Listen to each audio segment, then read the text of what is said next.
एक भिखारिन लड़की ने महल खरीद लिया और जो इसके साथ हुआ उससे इसकी पूरी किस्मत बदल गई। जब इसकी माँ की मृत्यु हो जाती है तो ये पूरी तरह गरीब बन जाती है। इसके कारण ये कई घरों का चक्कर लगाती है काम खोजने के लिए, मगर इसे काम नहीं मिलता तो लाचार होकर पेड़ के नीचे बैठ जाती है। जब इसे पता चलता है कि राजा अपना राजमहल बेच रहा है तो ये अपनी चटाई उठाकर राजा के पास पहुंच जाती है। राजा बताता है कि 10,000 सोने के सिक्के लगेंगे। लड़की तुरंत मान जाती है। लड़की कहती है कि वो पैसे 1 महीने बाद देगी और साथ में 2 गुने सिक्के देगी। राजा मान जाता है और चाबी दे देता है। पहली रात लड़की महल में अपनी चटाई बिछाकर सो जाती है। तभी बिल्ली की आवाज़ सुनकर जाग जाती है और दया दिखाते हुए बिल्ली को अपने पास सुला लेती है। सुबह होते ही लड़की उठती है, लेकिन उससे पहले बिल्ली गायब हो चुकी होती है।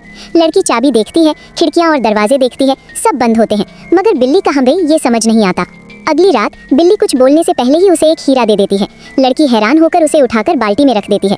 अब हर रात बिल्ली गायब हो जाती है और वापस आकर एक हीरा दे देती है। कुछ ही दिनों में उसकी बाल्टी हीरों से भर जाती है। लड़की सोचती है कि ये इतने हीरे लाती कहाँ से है, तो एक रात वो सोने का नाटक करती है। जैसे ही बिल्ली जाती है लड़की उसके पीछे पीछे चली जाती है।